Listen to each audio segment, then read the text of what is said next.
بسم اللہ الرحمن الرحیم۔ اکرام ضیف۔ خطبہ جمعہ سیدنا حضرت خلیفۃ المسیح ثانی رضی اللہ تعالیٰ عنہ، فرمودہ 5 دسمبر سن 1919۔ قسط اول۔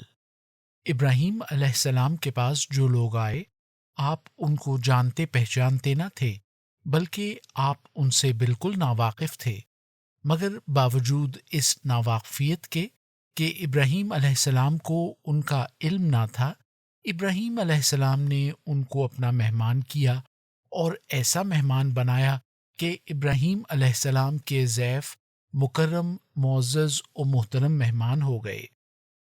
سن 1919 میں حضرت خلیفۃ المسیح ثانی رضی اللہ تعالیٰ عنہ نے یہ خطبہ ارشاد فرمایا، جس میں آپ رضی اللہ تعالیٰ عنہ نے احباب جماعت کو مہمان نوازی کے حوالے سے نصائح فرمائیں۔ دنیا کے کئی ممالک میں آج کل جلسہ ہائے سالانہ منعقد ہو رہے ہیں یا آئندہ چند ہفتوں میں ہوں گے۔ اس مناسبت سے قارئین کے استفادے کے لیے یہ خطبہ شائع کیا جاتا ہے۔ ادارہ: حضور نے تشہد و تعوذ اور سورہ فاتحہ کے بعد آیات حل اتاک حدیث ضیف ابراہیم المکرمین اذ دخلوا علیہ فقالوا سلاما قال سلام قوم منکرون فراغ الی اہلہ فجاء بعجل سمین فقربہ الیہم قال الا تاکلون فاوجس منہم خیفہ قالوا لا تخف وبشروہ بغلام علیم فاقبلت امرأته فی سرۃ فسکت وجہہا وقالت عجوز عقیم قالوا کذالک قال ربک انہ هو الحکیم العلیم قال فما خطبکم ایھا المرسلون قالوا انا ارسلنا الی قوام مجرمین۔ سورہ ذریات آیات 25 تا 33 تلاوت کی اور فرمایا کہ زمین پر جب سے کہ انسان کو خدا نے پیدا کیا ہے، اسی وقت سے تاریخ سے معلوم ہوتا ہے کہ فطرت انسانی میں اکرام ضیف کو رکھا گیا ہے، اور بغیر کسی کسب کے اور بغیر اس کے کہ کسی فلسفے کے نتیجے میں یہ خواہش پیدا ہو، قدیم زمانے سے اور فلسفے کی ایجاد سے پہلے، علوم کی دریافت سے پہلے، انسانوں میں اکرام ضیف اور مہمان نوازی کا دستور ہے، جس سے معلوم ہوتا ہے کہ یہ فطری تقاضا ہے۔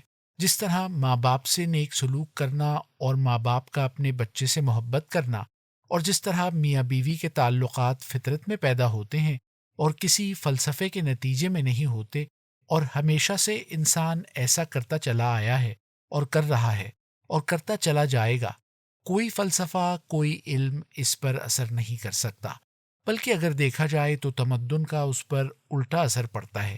نئی تہذیب نے محبت کو کم کیا ہے، زیادہ نہیں کیا۔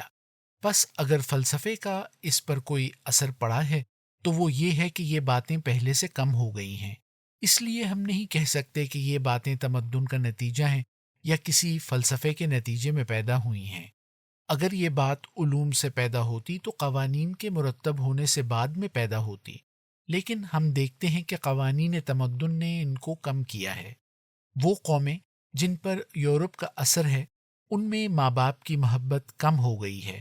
بس تاریخ سے معلوم ہوتا ہے کہ یہ بات پرانی چلی آتی ہے، اور فطرتی بات ہے کہ انسان مہمان نوازی کرتا ہے اور مہمان کا اکرام کرتا ہے۔ میں نے ابھی جو چند آیات پڑھی ہیں، ان میں حضرت ابراہیم علیہ السلام کے زمانے کا حال بیان کیا گیا ہے، اور وہ زمانہ ہزاروں سال کا زمانہ ہے جو موجودہ تہذیب کے قواعد کے ترتیب دیے جانے سے بہت پہلے کا ہے۔ پرانا تمدن یونانی تمدن ہے جس نے دنیا پر بڑا اثر کیا، لیکن حضرت ابراہیم علیہ السلام کا زمانہ اس سے بہت پہلے کا زمانہ ہے۔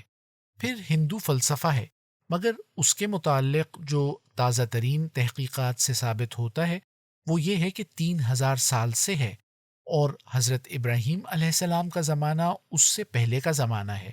حضرت ابراہیم علیہ السلام حضرت موسیٰ علیہ السلام سے 600 سال قبل ہوئے ہیں، کیونکہ حضرت ابراہیم علیہ السلام ان تاریخی زمانوں سے پہلے ہوئے ہیں۔ ان کے متعلق اللہ تعالیٰ فرماتا ہے کہ ابراہیم کے ہاں کچھ مہمان آئے وہ مہمان کیسے تھے؟ ایسے نہ تھے جو حضرت ابراہیم علیہ السلام کے قریبی رشتہ دار ہوتے، نہ آپس میں قدیم واقفیت تھی، کیونکہ لوگ اپنے رشتہ داروں کی خاطر تواضع اور مہمانداری کرتے ہیں، لیکن رشتہ داروں کی مہمانداری حقیقی مہمان نوازی نہیں ہوتی، اس کا باعث آپس کے تعلقات ہوتے ہیں۔ اگر یہ شخص ان کے ہاں جائے تو وہ بھی اس کی اسی طرح خاطر کریں گے، اس لیے یہ تو عوض معاوضے کی صورت ہو گئی۔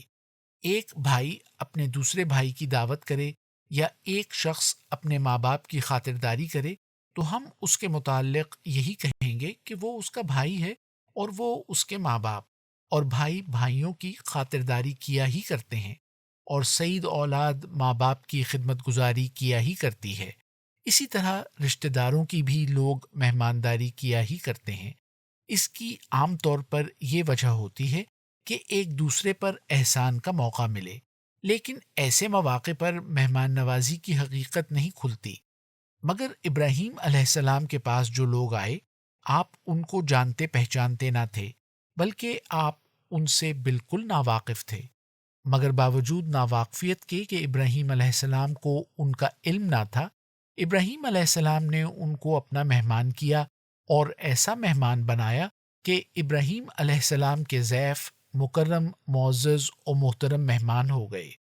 حضرت ابراہیم علیہ السلام وہ ہیں جن کو خدا نے معزز کیا تھا، جن کی بزرگی کی دنیا قائل ہے، لیکن چونکہ وہ مہمان تھے اور ابراہیم علیہ السلام نے ان کا کامل احترام کیا، اس لیے وہ ضیف مکرم کہلائے۔ اب حضرت ابراہیم علیہ السلام کا طریق بیان کرتا ہے اور اس ادب کو بتاتا ہے جو آپ نے اپنے مہمانوں کا کیا۔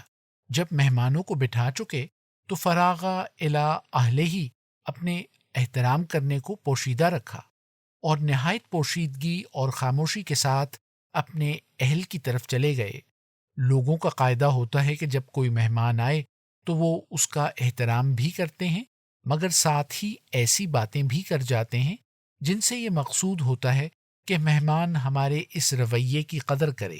مثلا مہمان آیا تو کہیں گے، آپ کے لیے دودھ لاؤں، چائے تیار کروں، انڈا ابلواؤں، آپ کو فلاں چیز کی ضرورت ہوگی، پلاؤ تیار کراؤں، مرغ کے کباب بناؤں، آپ تشریف رکھیے، آپ کے کھانے کی فکر کرتا ہوں، وغیرہ وغیرہ۔ لانی تو ایک ہی چیز ہوتی ہے، مگر اس فہرست کے گننے سے یہ مقصود ہوتا ہے کہ کم از کم دو دو تین تین دفعہ مہمان بھی کہے کہ آپ کا احسان، آپ کی مہربانی۔ لوگ اکرام تو کرتے ہیں مگر اکرام ضیف کی حقیقت کو نہیں سمجھتے۔ مگر حضرت ابراہیم علیہ السلام نے یہ نہیں کیا، بلکہ ان کو بٹھایا اور خاموشی اور خفیہ طریق سے اپنے اہل کی طرف گئے۔ راغا کے معنی ہوتے ہیں خفیہ جانا، اور یہ لفظ شکاریوں کے لیے استعمال ہوتا ہے۔ بعض لوگوں نے ان اصل معنوں کو چھوڑ کر اور معنی کیے ہیں، مگر میرے نزدیک اصل معنوں سے شان بڑھتی ہے۔ پس جس طرح شکاری شکار پر جاتا ہے کہ کہیں شکار کو خبر نہ ہو جائے، اسی طرح ابراہیم بھی چپکے سے کھسک گئے اور فوراً ایک موٹا تازہ اجل یعنی بچڑا ذبح کر کے اور کھانے کے لیے تیار کر کے لے آئے۔ مگر وہ تو عذاب کے لیے آئے تھے، تو ایسی حالت میں کھانا وانا کس کو سوجتا ہے؟ انہوں نے نہ کھایا۔ اس میں اختلاف ہے کہ آیا وہ فرشتے تھے یا آدمی۔ اگر وہ فرشتے تھے تو انہوں نے کھانا ہی نہ تھا۔ بہرحال وہ کوئی ہوں، حضرت ابراہیم علیہ السلام نے کھانا لا کر رکھا مگر انہوں نے نہیں کھایا۔ ان کے کھانا نہ کھانے پر حضرت ابراہیم نے برا نہیں منایا، جیسے کہ ایسے موقع پر بعض لوگ کہہ دیا کرتے ہیں کہ ہم نے تو ان کے لیے یہ کچھ تیاری کی پر انہوں نے قدر نہ کی۔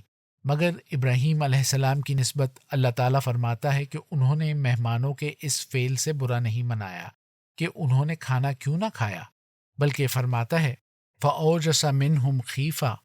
اس آیت کے متعلق کہتے ہیں کہ ابراہیم اپنے دل میں ڈر گئے کہ کہیں یہ ڈاکو نہ ہوں، مگر میں کہتا ہوں کہ اس آیت کا مطلب یہ ہے کہ حضرت ابراہیم علیہ السلام کو خوف اس بات کا ہوا کہ کہیں مجھ سے مہمان نوازی میں تو کسی قسم کی کوتاہی نہیں ہوئی۔ ابراہیم علیہ السلام کے متعلق یہ کہنا کہ وہ مہمانوں کو ڈاکو سمجھ کر ڈر گئے غلطی ہے، کیونکہ ابراہیم علیہ السلام تو وہ ہیں جو اکیلے بادشاہ کے جھگڑے سلجھانے کے لیے چلے جاتے ہیں، وہ ڈاکوؤں سے کیا ڈرتے؟ ان کو جو خوف ہوا وہ یہی تھا کہ کہیں مہمان نوازی میں تو کسی قسم کی کوتاہی نہیں ہوئی، مہمان پر ناراض نہیں ہوئے، نفس کو الزام دیا کہ تجھ سے کوئی غلطی ہوئی ہوگی، مگر مہمانوں نے جو کھانا نہیں کھایا تھا اس راز کو خود انہوں نے ہی کھول دیا کہ ہم کس کام پر آئے ہیں۔ تو اکرام ضیف ایک فطری تقاضا ہے اور شرعی حکم بھی ہے، اس لیے اب یہ محض فطری بات نہ رہی بلکہ شریعت کی تصدیق نے اس کو حکم ربی بنا دیا۔ اس لیے کیا بلحاظ انسان بننے کے اور کیا بلحاظ مومن ہونے کے اکرام ضیف ضروری چیز ہے۔ باقی آئندہ۔